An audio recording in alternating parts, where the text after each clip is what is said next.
یہ امریکہ سرکس باپ بیٹے اور 10 افراد کے خاندان کا قصہ ہے۔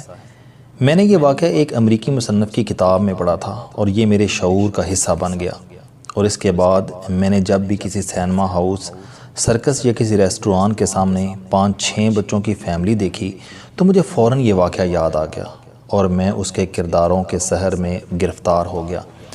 یہ مصنف کی ذاتی زندگی کا واقعہ تھا۔ مصنف کا نام غالباً ڈین کلارک تھا۔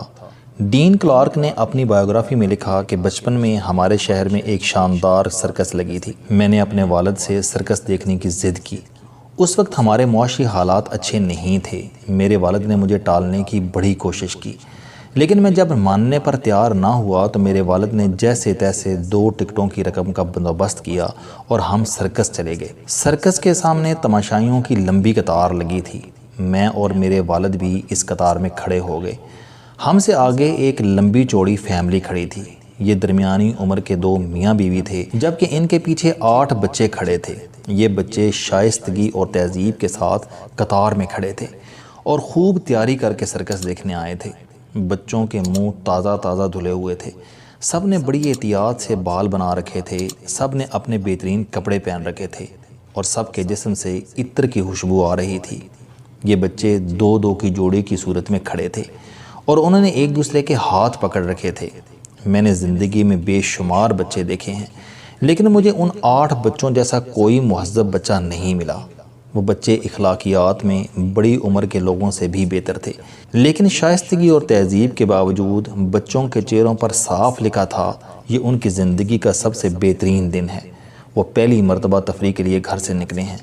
وہ ایک دوسرے کے ساتھ سرگوشیوں میں بات چیت کر رہے تھے اور ان کی بات چیت میں عموماً ہاتھی، شیر اور جادوگروں کا ذکر آ رہا تھا، جس سے محسوس ہوتا تھا کہ وہ بچے سرکس کے پردے کے پیچھے چھپی دنیا دیکھنے کے لیے بےتاب ہیں۔ بچوں کے ماں باپ بھی بہت خوش تھے۔ وہ خوشی سے کبھی ہاتھ ملاتے تھے اور کبھی ایک دوسرے کا ہاتھ پکڑ کر مسرت کا اظہار کرتے تھے۔ ان کا والد خوشی سے پھولے نہیں سما رہا تھا۔ وہ محبت اور شفقت سے اپنے بچوں کی طرف دیکھتا تھا اور اس کا سینہ فخر سے پھیل جاتا تھا۔ قطار آہستہ آہستہ آگے بڑھ رہی تھی۔ اس خاندان سے آگے ایک ادھیڑ عمر جوڑا تھا۔ بابا جی نے شکاریوں جیسے کپڑے پہن رکھے تھے، جبکہ بوڑھی خاتون نے نیلے رنگ کا سکرٹ۔ وہ دونوں آگے بڑھے، انہوں نے ٹکٹ لیا اور اندرونی راہ کی طرف مڑ گئے۔ اب اس خاندان کی باری تھی۔ وہ صاحب اپنی بیگم کے ساتھ آگے بڑھے۔ انہوں نے پیار اور فخر سے بچوں کی طرف دیکھا، ٹکٹ کی کھڑکی پر جھکے اور انہوں نے ٹکٹ بیچنے والی خاتون سے پوچھا، 2 فل اور 8 ہاف ٹکٹس کے کتنے پیسے بنتے ہیں؟ سرکس کی سٹاف خاتون نے کیلکولیٹر پر ہندسے ٹائپ کیے اور اسے رقم بتا دی۔ رقم سن کر باپ کا رنگ پھک ہو گیا اور اس نے خاتون سے دوبارہ رقم پوچھی۔ خاتون نے رقم دہرا دی۔ اس نے اپنی ساری جیبیں الٹیں، رقم گنی اور مایوسی سے اپنی بیوی کی طرف دیکھ کر بولا، میرے پاس $10 کم ہیں۔ بیوی کا رنگ بھی فک ہو گیا۔ دونوں نے مڑ کر بچوں کی طرف دیکھا۔ بچے چہرے پر امید سجا کر ان کی طرف دیکھ رہے تھے۔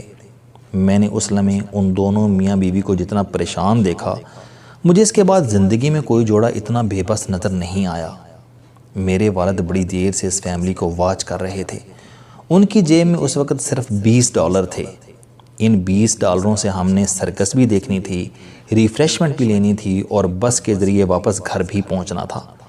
میرے والد نے چند سیکنڈ سوچا اور پھر وہ فیصلہ کیا جس نے مجھے اور میرے والد کو زندگی کے ایک نئے زاویے سے متعارف کرا دیا۔ میرے والد آخری سانس تک اس فیصلے کی سرشاری میں ڈوبے رہے تھے اور ان کا خیال تھا کہ وہ لمحہ اور وہ فیصلہ ان کی زندگی کا شاندار ترین وقت تھا۔ جبکہ مجھے بھی جب یہ واقعہ یاد آتا ہے تو میرا حلق میٹھا ہو جاتا ہے اور میں خوشی اور سرشاری کے ناقابل بیان احساسات میں ڈوب جاتا ہوں۔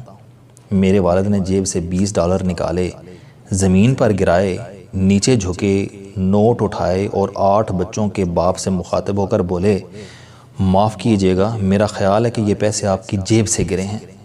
دونوں میاں بیوی نے حیرت سے میرے والد کی طرف دیکھا۔ میرے والد آگے بڑھے اور وہ نوٹ اس کے ہاتھ میں پکڑا دیے۔ اس جوڑے کی آنکھوں میں آنسو آ گئے۔ انہوں نے گہری ممنونیت سے میرے والد کی طرف دیکھا۔ میرے والد نے شفقت سے بچوں کے سر پر ہاتھ پھیرا اور واپس مڑ گئے۔ میرے والد کی جیب خالی ہو چکی تھی۔ انہوں نے مسکرا کر مجھے دیکھا، میں نے اپنے والد کا ہاتھ پکڑا اور ہم باہر آ گئے۔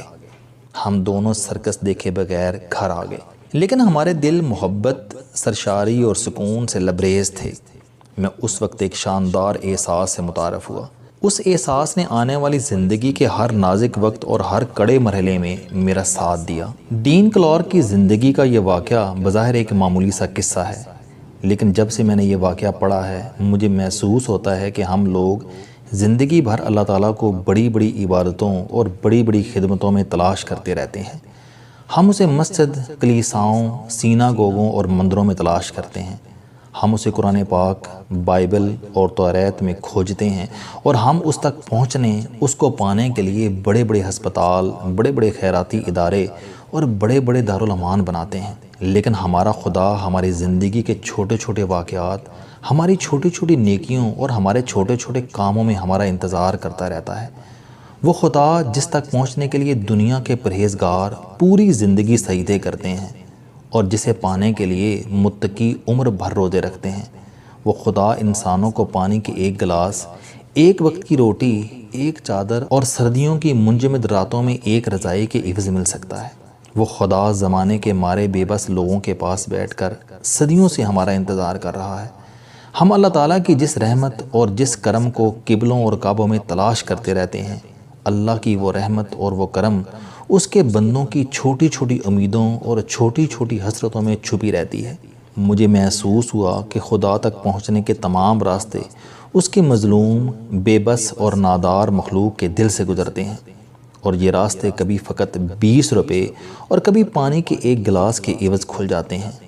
مجھے محسوس ہوا کہ خدا ہمیشہ چھوٹے لوگوں کے دلوں میں رہتا ہے، اور جب تک ہم ان لوگوں کے دلوں پر دستک نہیں دیتے اور جب تک ان لوگوں کا دل ہمارے لیے نہیں کھلتا، اس وقت تک ہم اللہ تعالیٰ تک نہیں پہنچ پاتے۔ ڈین کلارک کی زندگی کے اس واقعے نے بتایا کہ بعض اوقات 20 روپے کا نوٹ انسان کو خوشی کا وہ احساس دے دیتا ہے جو 20 ارب روپے خرچ کر کے بھی حاصل نہیں ہوتا۔ مجھے یہاں دنیا کے نامور سیاستدان سٹیگمنٹ فرائیڈ کا ایک واقعہ یاد آ رہا ہے۔ فرائیڈ کے پاس شہر کا امیر ترین شخص آیا اور اس سے کہنے لگا کہ فرائیڈ، میرے پاس دنیا کی تمام نعمتیں موجود ہیں، لیکن میرے دل میں قرار نہیں، مجھے سکون اور خوشی کا احساس نہیں ہوتا، تو میرا علاج کرو۔ فرائیڈ مسکرایا اور اسے مشورہ دیا کہ آپ روزانہ 100 مارک کے پھول خریدا کریں اور یہ پھول بچوں اور بوڑھوں میں تقسیم کر دیا کریں، آپ کو خوشی مل جائے گی اور سکون بھی۔ وہ شخص گیا اور اس نے پھول تقسیم کرنا شروع کر دیے۔ وہ 1 ماہ بعد واپس آیا اور اس کے چہرے پر خوشی بھی تھی اور سکون بھی۔ فرائیڈ نے اس وقت اسے بتایا کہ خوشی ہمیشہ چھوٹی چھوٹی بے لوث خدمتوں میں ملتی ہے، لیکن لوگ اسے زندگی بھر بڑے کاموں اور بڑی نیکیوں میں تلاش کرتے رہتے ہیں، لہٰذا لوگ عمر بھر اس سے محروم رہتے ہیں۔ مجھے یہاں اپنے ایک دوست بھی یاد آ رہے ہیں۔